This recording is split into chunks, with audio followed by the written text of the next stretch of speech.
So again, we want to thank you all for attending this Black Lives, Black Lungs film screening and panel discussion. My name is Naomi Rita, and I'm the Director of Special Projects for Assemblymember Brian Cunningham.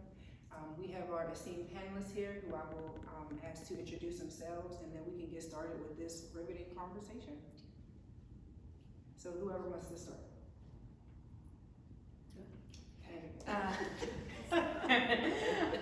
Aisha Bamba, campaign coordinator for the Menthol Kids campaign. Councilmember Rita Joseph for the 48th Council District. Brian and I, Assemblymember Brian and I, we share the district. That's why it was important tonight to be here as my partner in government. Sure. Candace Prince Modis, president of the Jamaica branch of the NAACP and also campaign manager for the Flavors Hooks Kids Coalition. And I'm Julia Cuthbertson, Brooklyn Community Engagement Manager at NYC Smoke Free at Public Health Solutions. And my name is Doriel Larrier of Learn to Grow You, as well as representing the Flatbush section of the National Council of Negro Women, and I will be the moderator for this evening. Welcome, everyone. Thank you. Thank you. I'm going to start with an opening statement, and I am reading from the discussion guide to keep it balanced. An amazing quote that says that nearly 90% of all African American smokers actually use menthol cigarettes, and 47,000 African Americans died from smoking-related diseases this year.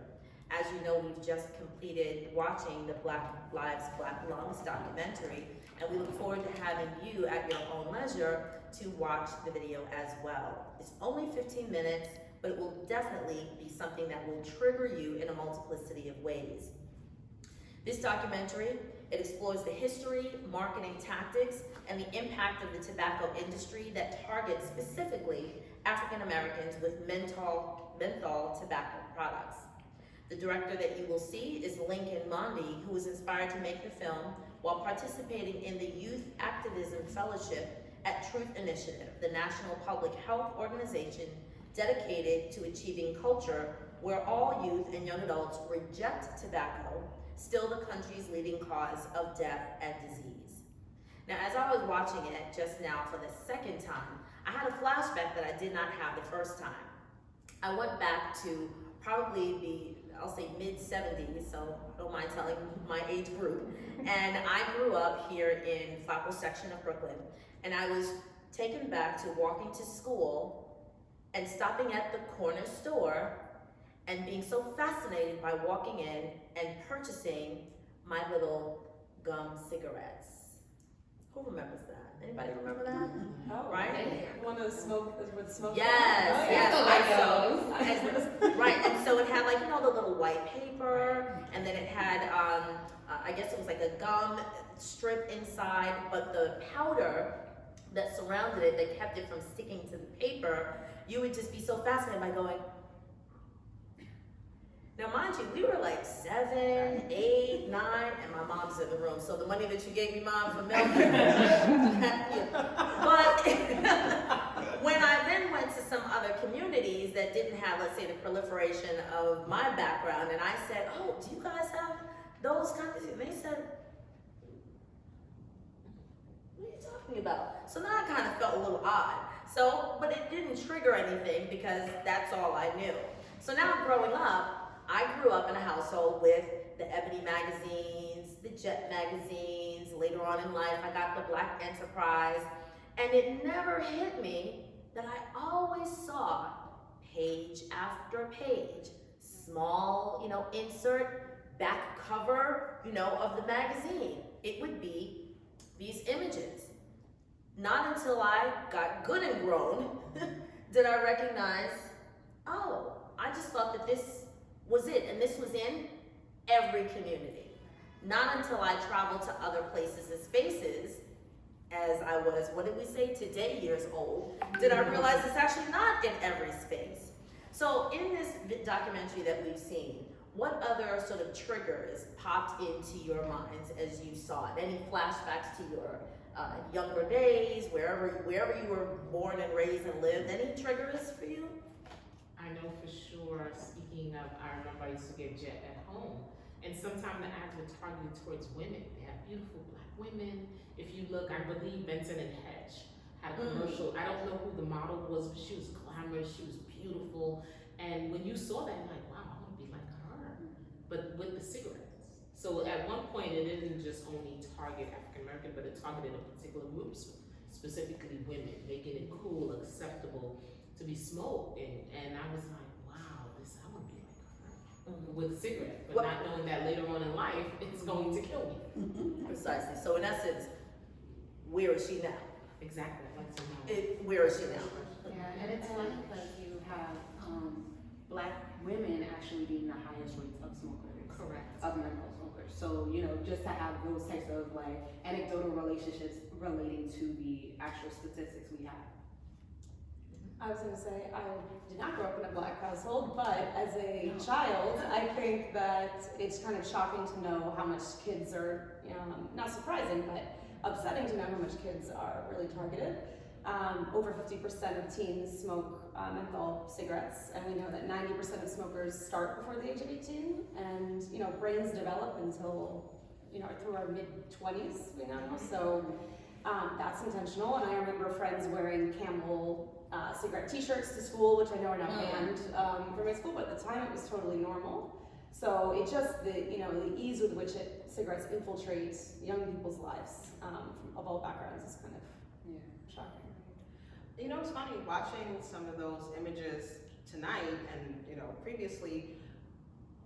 It feels good to see beautiful, fit, lovely black faces and black representation up on a screen. And quite honestly, I kind of wanted to see more of that. So I could understand in the 60s, 70s, 80s, seeing that for the first time. Think about historically the types of black images that we were, or our predecessors were accustomed to seeing. Folks who we saw portrayed in movies and maybe they were uneducated, they were poor, maybe they were the sidekick or hypersexualized, just someone's sick fantasy or something. So to see black images portrayed in this way, even today in 2022, I'm like, oh, snap, she's beautiful, or they look like they're having a great time. I kind of wanted to see more of it. So I can 1,000% understand how that would be so impactful for folks back then, let alone today. So one thing that you just said that sparked my interest, I'm led to the phrase, nice job if you can get it. Yeah. So in terms of advertising, if you wanted to be a model, if you wanted to get into pictures, into magazines, into print, onto stage, you had to don, the two fingers up. You had to have that, can you smoke, do you smoke? I'm actually reminded of certain actors today who say, if there's a script and it says, hey, you need to be smoking, and if the person doesn't smoke, well, the script is written for someone who smokes. There are countless people who even up until today are like, well, then you gotta sort of fake it till you can make it because you want to be in the show. So I'm just wondering, as I said, one of the, I think the baseball player who was one of the first people who was like, oh, okay, but does he really smoke, or did he just do it for that, right? So let's take a look at some of the cool, and that's double entendre, some of the cool aspects of the marketing. And one of the first things that comes up in the documentary is it says, this will help cure asthma. We know what climate justice is. It impacts our community more than anyone else. So here you are selling this false narrative for us to fall into. I'd like to know what happened to that company later on in life because, and when I was looking at the ads as well, I realized they even tapped into our music. If you saw jazz. Yeah, the jazz festival. The jazz festival was sponsored by a cigarette company. Interesting. And at the time, and like you said, historically, we're just emerging as a community, and the images they sold was never this cool. And then one of the commentators said that. He said, we couldn't even get a job. We were in the middle of the civil rights movement, and here we are now that we're targeted by tobacco companies to smoke. That resonates with me, and as you mentioned, young people, prior to being a council member, I was an educator for 22 years, so this is right up my alley with young people falling into this trap because, like you said, they were selling swag. They started selling cigarette swag. So it was cool to wear camel. It was cool to wear that cool t-shirt. With the cartoon. Yeah, with the cartoons and all that. Yeah, so they knew who they were marketing and who the targets were. Yeah, it was really interesting that you brought up like the imagery because I remember my friend like growing up in school, her mom was a smoker and we all knew it, and it was just like, oh, like my mom is saving up these QR codes so that she can get me a CD player. And we're not gonna talk about the what's going on with CD players right now, but like the fact that she was picking up enough cigarette packs to save up for a CD player. And then I remember like even in my aunt's house now, like the light that you pull down in the attic and also in the pantry has a little, Newport boxing glove. And I only realized it all of like was 2019 when I was like coming home for Thanksgiving, and I was like, oh my God, they're everywhere. Cause her house is over 100 years old, and they've had it for so long, but it was just something that was there, like, oh, this is good candy. Meanwhile, we have advertising in our own house, and I'm like, oh my gosh, they got it. But to your point, I mean, we only know what we know, right? If back then someone said, I've got an easy, accessible cure for asthma, you're gonna say, okay, tell me more about it. Like, menthol, especially when you think about, I honestly feel like these folks are geniuses. Like, I kind of want to shake their hand, but I kind of want to run them out of town at the same time, right? Right, when you think of menthol, you think of, like Vicks Vapor Rub, right? Like, what black household has not lived off of Vicks Vapor? Like, I have one next to my bed, and one in the bathroom, and then one in my travel, just for like, That's right. So you're speaking our language. So in that respect, like, I can't be mad at them.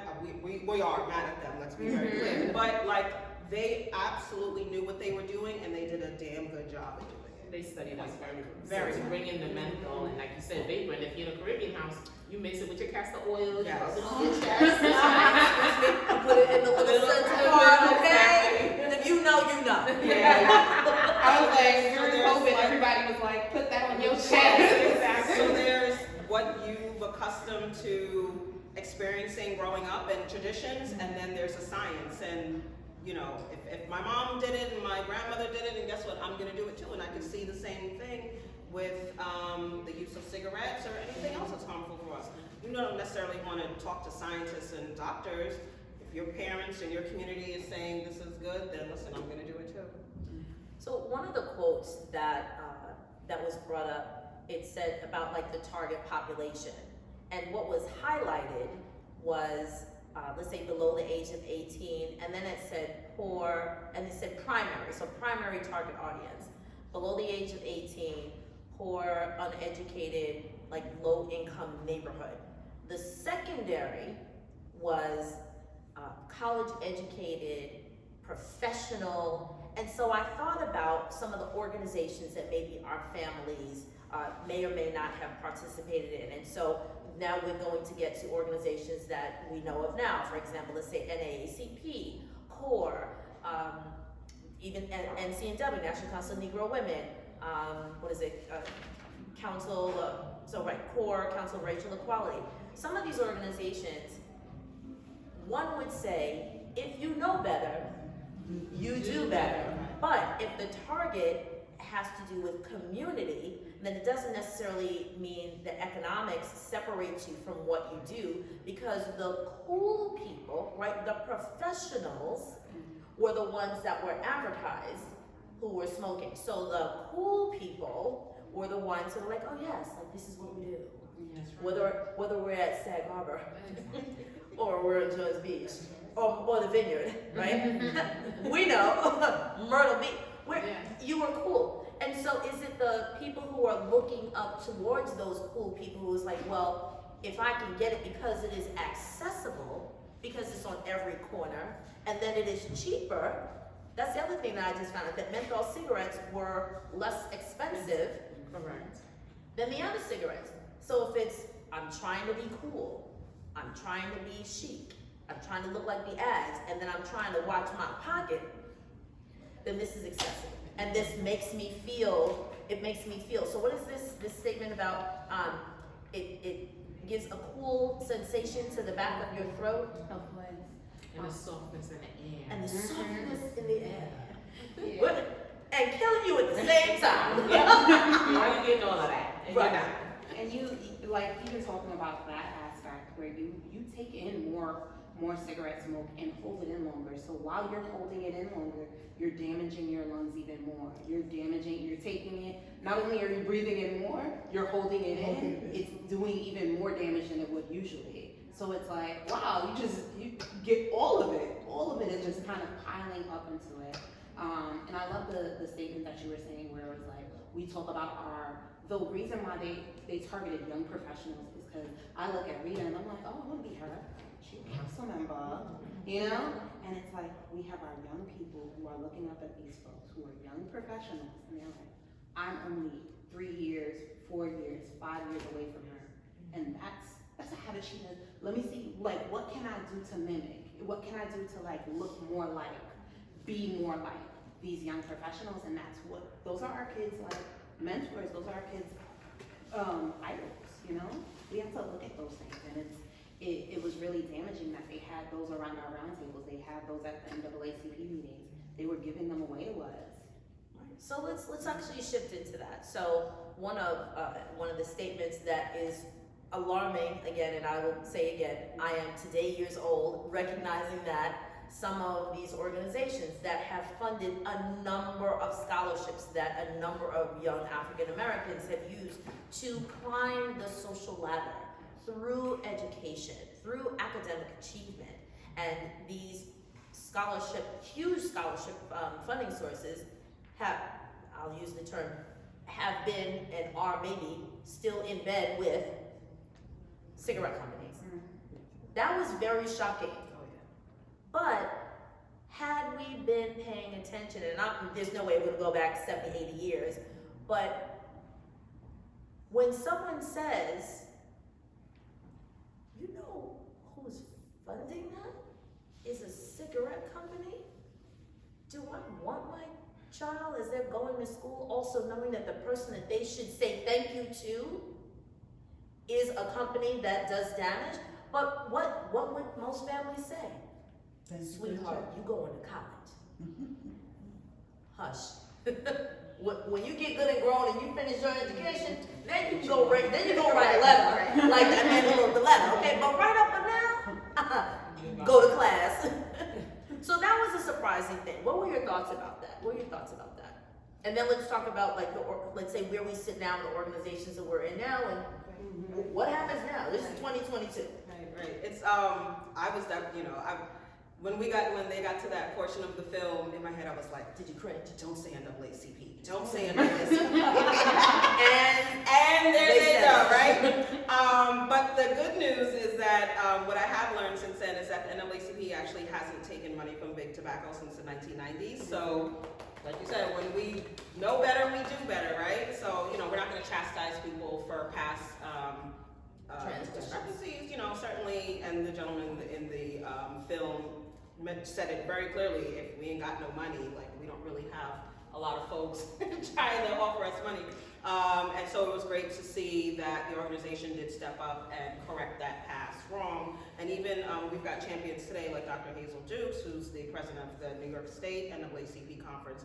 And she's just crisscrossing the state, certainly the city, and she's probably one of our most visible advocates of the coalition, trying to get people to understand the dangers of menthol and making sure they understand that the work is not done. There's still work to be done. So, if anything, kudos to NAACP for being one of those leading organizations today on the right side of the issue. And I imagine there are several more who are following their lead for sure. Excellent. Yeah, I mean, it's not, they're smart, they're using their dollars, and we see, for example, with Big Beverage, with sodas, their funding, when all, the research started coming out about the harm of sugary sweetened beverages, they start funding soccer leagues, especially in developing nations, right? And so it's the same tactic. When money speaks, it's hard to resist that, especially in communities that are lacking, resources. So it's very smart on their end, but now at least we're seeing the light, so we can try to fight back. I certainly agree with everything that's been said. They will call it social responsibility. That's going to be the coin word for it. That, oh wait, well we're killing a group over here, but look, we're investing in young people in the mines. A terrible mine is a terrible thing to waste. So look, we're investing in those mines. We'll just kill it slowly with cigarettes. Over here, but we are also investing. We've seen that a lot in corporations where we don't agree, as you mentioned before, where they're doing the wrong thing, but on the other hand, they're like, but look, we're over here. Yeah, we're giving you a basketball court, we're building parks in your neighborhood, we're building affordable housing, but we're damaging over here. So where do we bring a middle ground, a compromise? For me, is always the question. How do we get them to do the right thing if that's their business? So that's always a question for me. I'm still processing it. How do I come up with that answer and find that fine line? Okay. What are your thoughts? Absolutely. I think all of us are in a really good agreement. It's also just like, hey, we gotta understand that, like, we didn't have the basketball leagues, we didn't have the concerts, so you're putting something in that was never there. So, as much as they have damaged us and has, over advertised and aggressively advertised and targeted our communities, I also look at it and give us as Black and brown people grace, because these soccer leagues did not get funded. These soccer leagues did not exist. These concerts did not happen. These clothes did not get donated. And so it's like, it's a harsh reality to think like, we had to then build from what they gave us. The fact that the first time Black people were on advertisement was like smoking a cigarette, which we saw in the video. It was just like, okay, so now we gotta move on from there. Like, now we're pushing away from that, and we're gonna see more Black people. But I remember on the video, I felt like, I think all of us, we said kind of together, like, we felt a sense of nostalgia. We like a home. It felt a little warm. I was like, oh, this looks like fancy. So it was very powerful in that sense. And I think just piggybacking off of your idea about giving Black and brown communities grace, just sort of a reminder to all of us, I think, when we're fundraising or just trying to do good for our communities, the companies that are coming to us, or at least the cigarette companies today, it's the letterhead doesn't say Camel, the letterhead doesn't say Newport, or maybe some of the other familiar companies that we were used to. It's company name, these names have changed over so many times that if 3 years ago, if you asked me who R.J. Reynolds was, I don't know. Who are they? They want to give me money? Oh, okay. When do they want to meet? And so, in that respect, I mean, it's just a cautionary tale to everybody to just do your research about who you're getting ready to do business with, but also understand that these folks are not necessarily forthcoming about who they are. They're probably layers on top of layers, foundations on top of foundations. So once you actually start to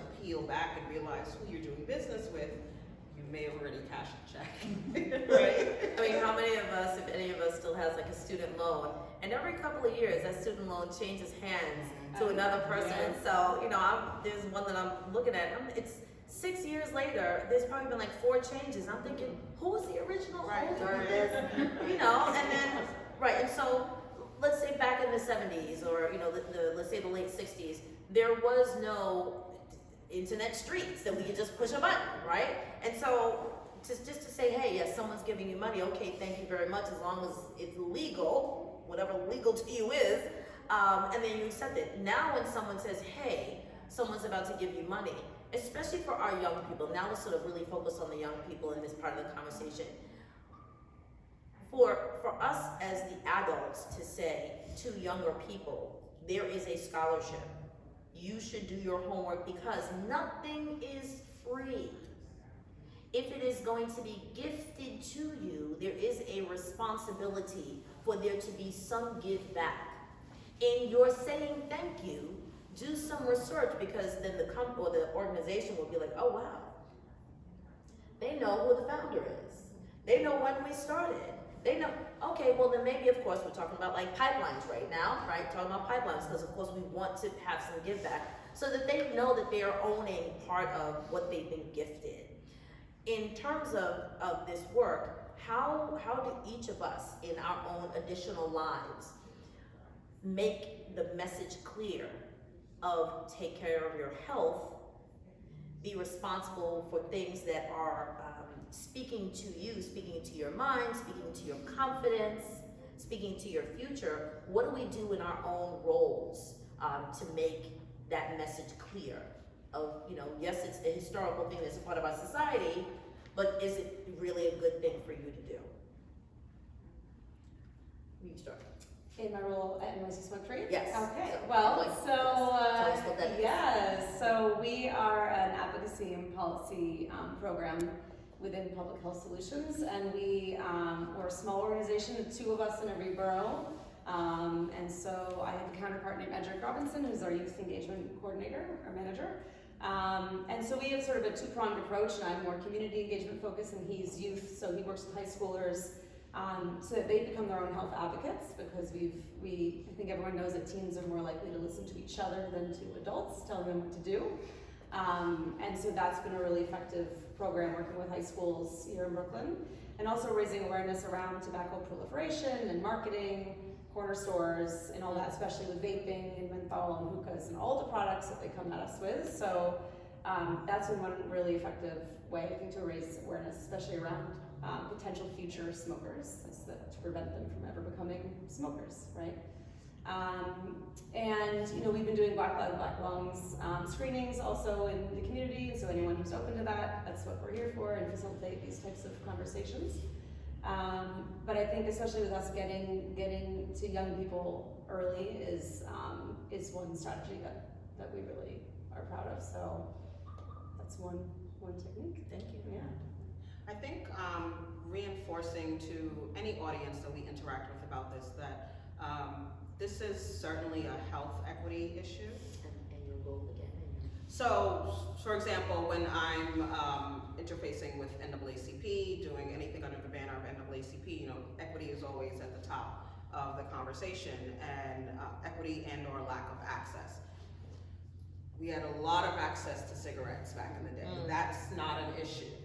But now it's the disproportionate negative impact because of that over access to the cigarettes. So how do we correct those past wrongs? So really helping folks understand that, you know, folks will say, well, you know, it's my choice to smoke a cigarette. But when you see a film like this, you have to ask yourself, how much of it was really your choice? And how much was it someone doing their homework on you and your habits in your neighborhood and targeting something directly to you? So really bringing that awareness, but also keeping the health portion of it alive and well, and just making sure that folks understand that we need you all here. Like, we need you to be healthy, wealthy, be able to positively contribute to your communities, but you can't do that if you're battling strokes and high blood pressure and heart disease and all these other things that come with cigarette smoking. And unfortunately, it's in our communities where we see it more so than other communities. So they mentioned it definitely in the film, it's preventable. It's preventable. So why not get out there and make sure that folks are aware of what it is they're doing, the decisions that they're making, and how they can negatively impact not only themselves, but their families and their communities as well. Well, as the council member and also the ed chair in the New York City Council, I'm carrying a bill, Intro 577. That is What's the number? Intro 577. 577. 577. Yes, it's to ban menthol, the sales of menthol, cigarettes. I think it's just to be sure, yes, it's to ban menthol, the sale of menthol. So I have a question. Are you getting any pushback? Of course, every day. For the record, okay, so I'm focused on you. What do we need to do to help support you? What do we need to do? When we do our presser at the steps of City Hall, I need the community to come and back me up. Yell it as loud as I am. So I have that pulpit to hold hearings, investigation, hearing legislation. So that's why I have Intro 577. I've been getting a lot of pushback. I get a lot of calls all the time, and someone said, they tricked you just because they said young people. And they know I was an educator for 22 years before I became a council member. So they know young people is my business. I'm all about young people in the city. So any way to keep them safe, I'm gonna make sure that I have that opportunity to do that. But wait, what's the pushback?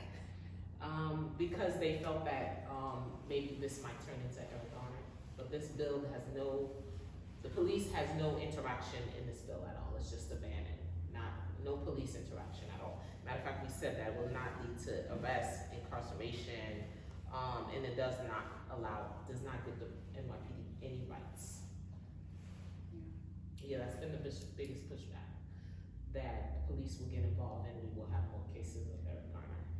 But that the police would get involved, why? Because they would, let's say if stores So are, enforcement. Yeah, for enforcement. oh, if stores continue to sell, yeah, then the for store, Yeah, okay. I needed clarity. no worries, no Okay, worries. good, want to be clear. What is It your? only yeah, restricts the sale, so the law only restricts the sale of menthol cigarettes across New York City retail networks. Exactly, That's it. so it Oh, won't be retail, illegal to that's hold a cigarette, like if you're, you know, our, like, folks who still have their grandparents around, some of them, they smoke cigarettes. Nobody's gonna run up on you and say like, I smell minty, like what? Right. That's illegal. It's Right. not illegal to own, possess, or smoke the cigarette. It would be illegal to sell it at the store. So then, if someone were to like have a pack of cigarettes and it says Newport menthol, there would be no police interaction. So the police actually don't even I want to say patrol, but that's not the correct word. They wouldn't be responsible for the enforcement Correct. or, Exactly. monitoring who's actually selling what at the stores. It would solely be, other agencies, so NYPD would not be involved in the Correct. enforcement piece of it. Exactly, and most people have never seen the sheriff's department in their neighborhoods. So, the sheriff's department would have to get a phone call of somebody who was reporting the store as selling it, and then they would after then being reported, they would then come in and see if they were selling, and if so, issue a fine. So there's no police presence at all. It would fall under DOHMH. It would not fall under police, just to come in and find them. And it will also fall under the Department of Health as we share responsibility for the enforcement of the proposed law. And they already do that type of enforcement. This is not reinventing the wheel, it's not creating anything new. They already do this type of enforcement already. Interesting. So now I'm just gonna bring up something that some of the places that I travel, I see, let's just say little pop-up shops. Little vans that have, interesting words on the side, little pseudonyms. So if it's not in the shop, it'll be in the back of somebody's car. But at least, as it will be passed, there will be some sort of a clampdown, right, a clipping of the proliferation of it on our local streets. So I'm thinking now of the store owner who is on most of our corners selling the phrase Lucy's. If they still do that. My mother's laughing, she knows, right? Because she's heard it. And how that brings in a lot of money to a store. They don't sell high ticket things. At least they have these little kind of, $1, $2, whatever. That I'm just marinating on that. That's a huge impact. And I'm glad you're doing it. Because we're trying to save our young people. So as we wrap up, my responsibility, I'm the newly elected section president for the National Council of Negro Women, Flatbush section, and part of our initiative is we're participating with the federal government on a project called GHWINS. And so that is, it is partially around vaccine hesitancy, but it's also around, like AIDS research. It's about like flu vaccines, it's about general health, diabetes, high blood pressure, etc. And so just getting the word out about good health and doing whatever we can in order to spread the good word about taking care of yourself. And so yes, self-care is a key word, but utilizing, let's say alternative practices, whether it be, meditation or just drinking your water or minding your business, but supporting this work, which will continue the lives of women and children, which is our focus in our Black communities, keeping that life longer and so that you can walk on your own and breathe on your own. In addition to the pollution that we're trying to deal with on a regular day, why are we trying to bring that pollution right into our bodies? So that's my role and my responsibility, in addition to spreading the word to the youth and young people in our area. Any final words about what we will do past, like once we leave here, and how we will continue sharing this word? For those of you who are just coming on in, please make sure that you watch Black Lives, Black Lungs, a documentary that will be clipped into the description of this chat. Any last words? State your name and your organization again, your relationship, and what's a takeaway from this documentary. Before you end, can the crowd input, please? Oh, yes. So we actually have a question from the audience. And we'll repeat it again, just to make sure. It's not more really a question. If I could formulate a question in the end, I'll do so, but it's more commentary. So thank you all, and thank you for your contributions, but I do want to focus on the quotes and stats that were in the video that they may not have been able to see. And I'm just gonna read that very briefly. Let's examine the facts. Cigarette promotions have been highly successful in coercing Black people to begin smoking. And we know that cigarette smoking sickens, disables, and kills more Black Americans than any other single activity we do. We know that Black constituents die at much higher rates and at much younger ages than our white counterparts. We know that much of this disease, disability, and death can be prevented by decreasing or eliminating cigarette smoking among Blacks. In fact, more than 40,000 Black Americans die prematurely each year because they smoke. Yet CBCF has not discouraged smoking. On the contrary, it is encouraging more Blacks to smoke. Let's get more specific. We know that the infant mortality rate in Blacks is twice that of non-Blacks. The vast majority of deaths in infants less than 1 years old are caused by complications of low birth rate. Blacks had 220% higher rates of low birth weight infants than whites in 1980. Numerous studies have proven that a full 1/3 of low birth weight occurring in babies is caused by cigarette smoking. In addition, many children of smokers who survived this, I can't read the rest because the video moved on. Next, Newport is the primary growth brand among Blacks, 11%, having doubled in share since 1980. The brand is especially strong among 18 to 24-year-olds, 36%, and 25 to 34-year-olds, 13% Blacks, but has virtually no presence among Blacks over 35, age 35 and over, 2%. 2/3 of Newport's total share growth since 1980 has been attributable to growth among Blacks. The virile segment, although declining, is the second largest segment among Blacks, 19%. To build awareness of the National Urban League's reason for being and services offered, to clarify and heighten perception and establish a positive, ownable, meaningful image for the National Urban League, to encourage underprivileged inner-city Blacks to participate in programs offered by local urban leagues affiliates, to help solicit government and private funding of the National Urban League. Those were the advertising objectives. The target audience that was mentioned, it specifically said Black inner-city youth and adults, 18+, lower income, poorly educated. The secondary target was Black adult community leaders, politically active, educated, middle upper income, socially responsible. Primary promise, the Urban League can improve your quality of life. Rationale, sensitivity to the mindset of the inner city Black community, offers a range of services and targeted programs addressing common issues. And I believe this was part of this promotion for the smoking, as it says, in order to ensure its future strength among Blacks, RJR needs to bolster its position among young adults 18 to 24 Blacks. This group was key to Cool's growth in the early 1960s and is now the key to Newport's growth. Since young adult Blacks overwhelmingly prefer menthol cigarettes, continued emphasis on Salem within the Black market is recommended. Salem is already positioned against younger adults with emphasis on the younger adult Black market. Salem may be able to provide an alternative to Newport and capitalize on Cool's decline.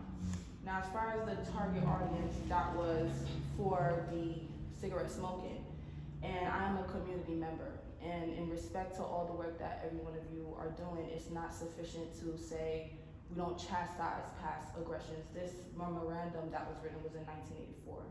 So that means the facts were already given, and like Councilmember Rita Joseph of the 40th District mentioned, how socially responsible, I believe was the wording, but it's beyond social responsibility, it's a civic duty, especially when you are a Black organization that is meant for the growth and enhancement and advancement of Black people. So I cannot accept those statements in respect to you being able to have the liberty to say them. As the woman in the video demonstrated, I feel for people who has lost people as a result of this. Eric Gardner, as you mentioned, part of that was in relation to a cigarette I want to speak on because I'm not a family member and it's not my right to speak on, but the community is aware. And also the many people in the streets that are suffering from substance abuse of various kinds, which includes cigarettes. So when we are part of these organizations, whether you're a politician, a council member, an assembly member, you owe the community a responsibility just as much as we owe you one when we rally behind you and put you in that seat, because it's almost as if we would be in that seat if we could. So we are reflective of each other. And so it's not about honing and focusing on the era, but you don't disregard it either. And we can also highlight the growth that we're doing, but we also need to focus on more of the work that needs to be done that is definitely not enough. As former President Obama, when they tried to pass the bill, it's literally said there that tobacco is one of the, menthol is still not banned, is one of the few that is still not banned. And also it's incorrect that one of the first ads were cigarette smoking. It wasn't. The first ads Black people were in were caricatures, were actually very racist ads and before. I think they were referring to like substance, not just. Okay, that wasn't, I'm talking about when somebody said it, they just said the first ads Black people was in, so. I also want to be clear, when we talk about advertisement, we're saying targeted to, not targeted against. So the racist characters of Black people weren't to like have Black people buy them.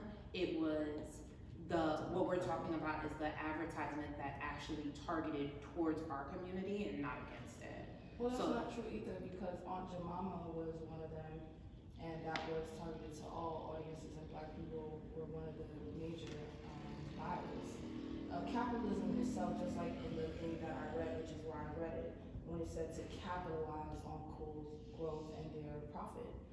The central issue, I don't just want to say capitalism to, focus on socialism or anything like that, but just because money is offered doesn't mean that it's good money. And you all said your points, so I'm speaking mine now in respect, as you all are valid to your points, but I do want to service the people in the community who need to hear that and resonate with somebody who is saying something like that, like I would have wanted to.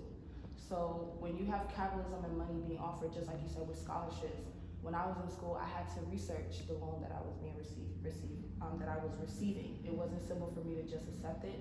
And that goes with even politicians, right? Somebody's giving you money for your campaign. You're gonna look at who's giving you money, because you don't want that to be a double-handed sword that might cut you in the back later on, because it's promises that are written in blood. So if we can make those conscious decisions, we can also be real that they were able to happen. And we don't need to excuse that they didn't. My last point is I'm thankful for your question, and I'm thankful for the bill that you're going to put into legislation, if that's the correct way to say it.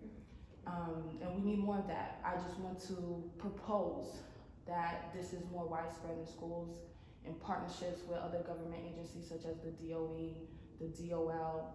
And it's not simply just if you know better, you do better, because we don't know. Just like the brain is still developing when you're, even my age. As a young person, I look at all you guys young people still.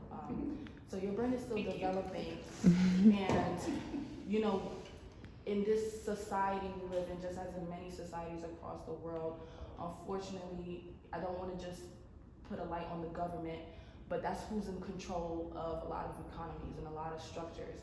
And it's not promoted. There's many people within it that do their best diligence and, try. But not only in the government, but in the community, when you're a community activist, there's a reason that was a secondary target.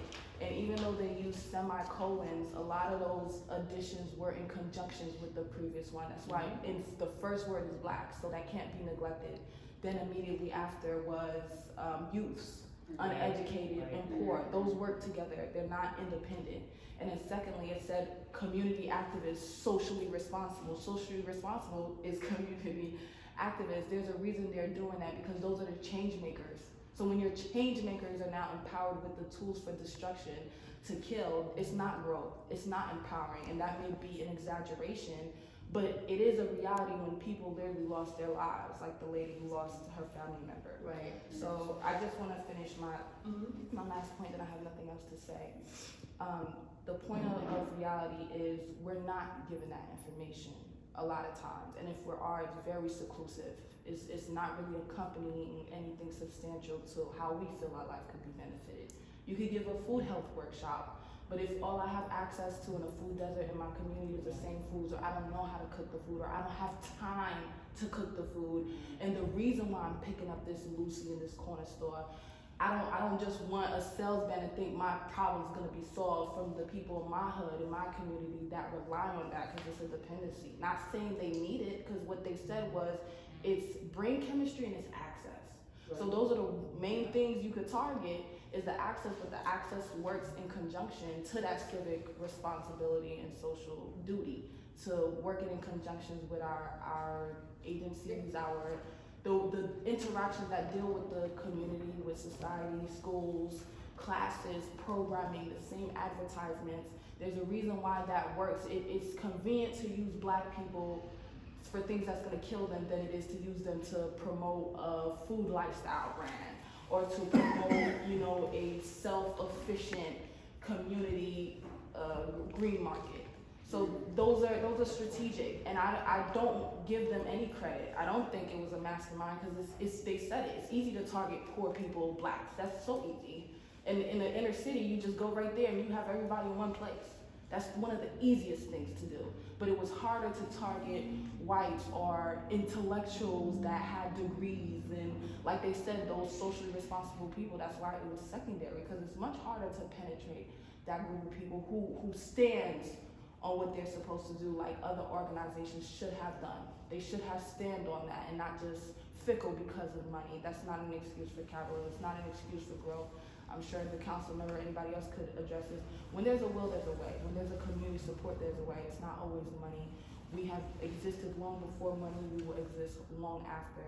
And if this can be a question, if there's time to answer it, is how can we target the mental aspects of our community right here in New York City, that a lot of times people feel they need these substances to cope with their life? What are the alternatives that the government institutes, that different agencies and departments within the government, DOE, etc., implements to help people have a better quality of life, to where those institutions can't take advantage? Anything can be legal, that doesn't mean it's correct. McDonald's is legal, and it's pumping drugs in our community every day. And this is not me being dramatic, this is reality.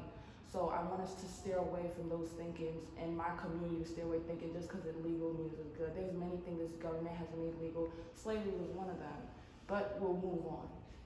Thank you for your time. Thank you. That's how we do this. Yes. We need to Be do part this. of the panel. Right. As So community members too, you always have to run for office. that's Office is not the only way. you're And I absolutely had right. money and I needed it.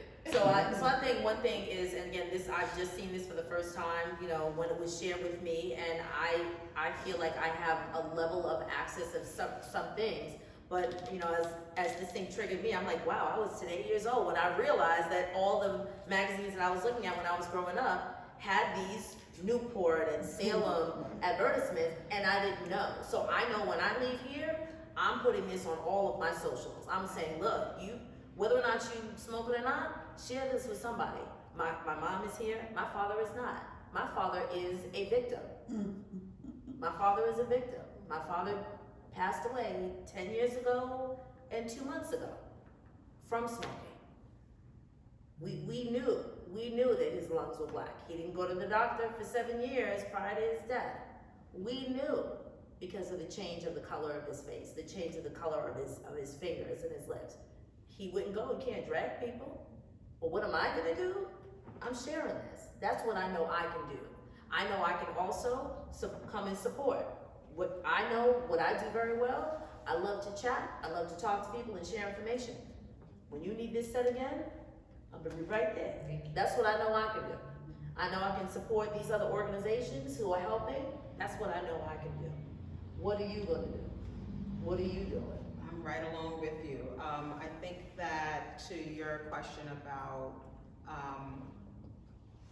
how do we move forward and how do we make sure that more people, especially young people, know about these issues and get ahead of these issues, part of it is doing exactly what we're doing tonight, sort of taking this on tour. So not necessarily connecting with an elected official's office, but maybe a school or a community organization or your house of worship, like who just get a group of folks who want to get some education for an hour or so and have a conversation and share stories, but also get some real facts and figures about what's going on, what's a choice versus what's not so much a choice, and how it can negatively impact you as an individual and your community.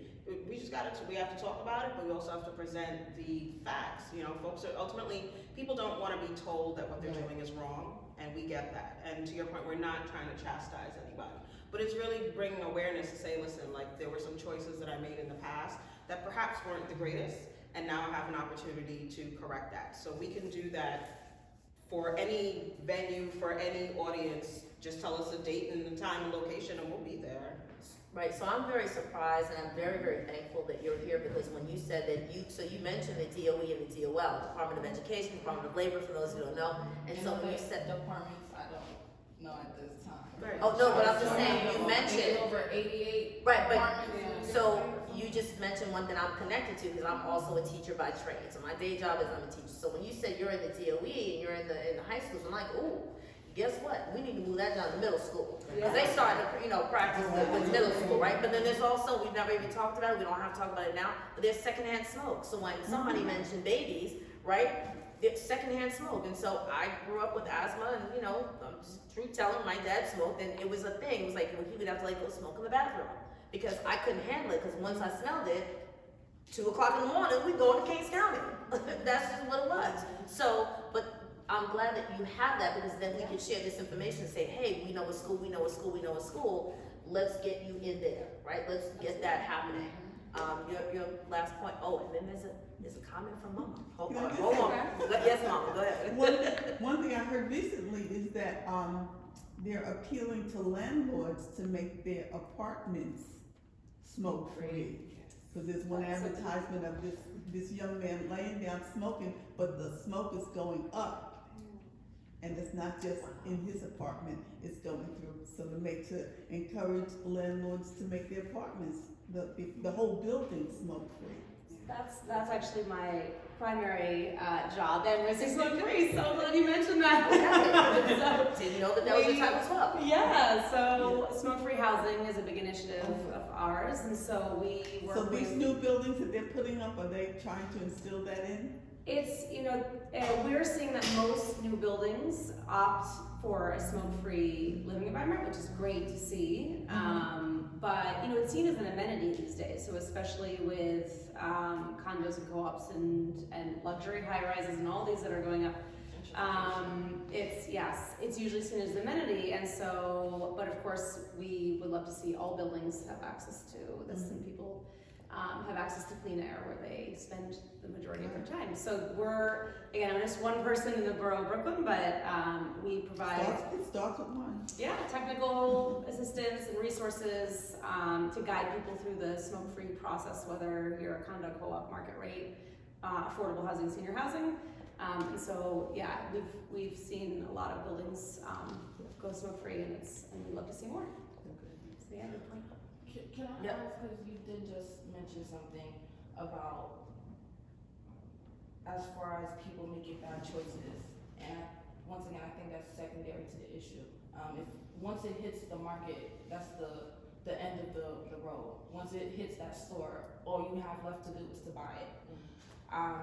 What Councilmember Rita Joseph is proposing, even though it's on a local level, I'm more in alignment as a community member with initiatives like that.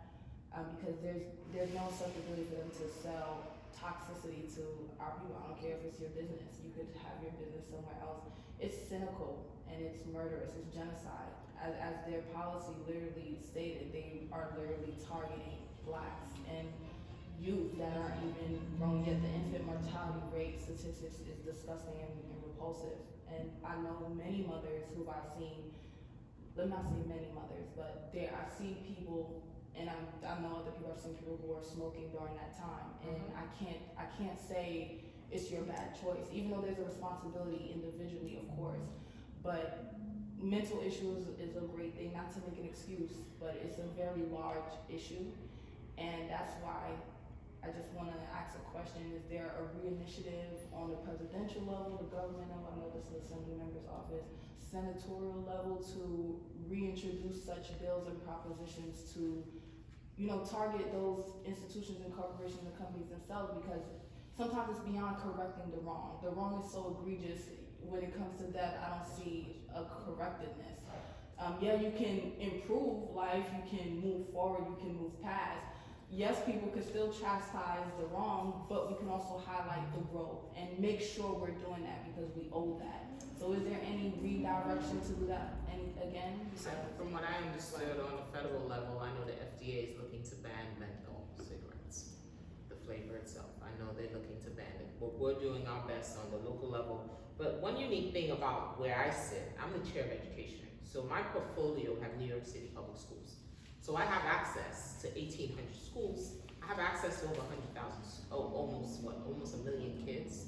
So the messaging, we can work in partnership in making sure that DOE is trickling those messages down to our young people. So I think I have I have the best seats right now to make sure that this messaging is being pushed out to young people where they're being targeted. And you saying middle school, I think we should go down as young as elementary. Well, there's respect for all. Yeah, there's respect for all. They have this, there's this programming where they do talk about smoking and all of that stuff, but I think SAPS. It's called SAPS, where they come into the elementary level schools and they start teaching about these things. With all substances? So maybe what I'll probably do tomorrow, that now that you brought it to my attention, I'll probably have a sit down with whoever handles that division. How many people they have? How many people are going out to speak to young people? Is that unit fully staffed? Is it fully funded? Sometimes we have agencies that are skeletons. They just sit there and they don't have enough of the resources to do the work. So now that you brought that again to my attention, it's something I will sit and have a conversation with the Department of Education. Since they're in my portfolio, I oversee that whole agency in my position. So, thank you very much.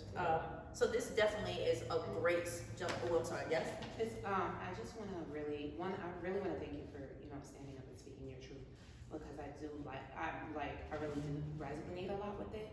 So I sit in this chair as much as I'm part of this coalition and work for one of these organizations. I sit here as the grandchild of 2 smokers, Ann Brown and Harry Brown, right? I don't have my grandparents anymore because when my grandparents met and they fell in love, my grandmother was a smoker and my grandfather was fully enamored with her. And he became a smoker because she was a smoker and he wanted to look cool. And I tell my story to young people and work on these coalitions and build and try to work with these elected officials. But I have a drive that's because I don't have my grandparents. And when your parents are messing with you, you want to call your grandmother and tell on them, I can't do that no more. And that should never be a kid or an adult story at my age, right? So it is impactful because it affects generations that's happening now, but generations before. I can't call my grandmother and say, hey, when you were 30, what did you do about these boys? Because these guys out here. I can't ask her that. So it impacts us in a multitude of ways. So thank you so much for saying that, because I always think I should have shared that. But I really do appreciate your passion and your drive for this, because it is a genocide that has happened amongst our community members. Thank you. So this is beginning of a really good conversation, and it will not be the last. We know that, or we're getting word, we're getting like a little whisper in the wind that there is probably gonna be a part 2 to this, this topic that we've just had about Black lungs and Black lives and the intersection of the two, the disparity as a result of, and the lives that have been lost. I want to thank each and every person that's been on the panel today and the areas of growth and development and expertise that they bring to this conversation. I thank you all for participating. Please make sure that you watch Black Lives, Black Lungs, and thank you so much to the Assemblymember Brian Cunningham's office and his jurisdiction for saying that this is such an important thing for this community to participate in, and the information that's going to be brought to the folks that we will see, speak to, and touch once we leave this place. Thank you all. And really quickly, before we close, again, I want to thank you all so much for coming, for participating, for hanging out with us and having this conversation. One of the things that the Assembly member is doing is we're having task forces, and I was talking to you about the task forces before. One of them is food and health equity. It's going to be a task force where we attack food insecurity, food deserts, and the health disparities, particularly around mental health, maternal health, cancer, and we want to start a subcommittee around the lung cancer, substance abuse, things like that. We can definitely do that. So I definitely want everyone to stay engaged, stay a part of the conversation. Please keep showing up. Thank you so much for coming back. And we're excited to keep this conversation going. So thank you all so much for coming. Thank you for your patience as we got this thing together. And I really appreciate it. So thank you guys so much. Thank you.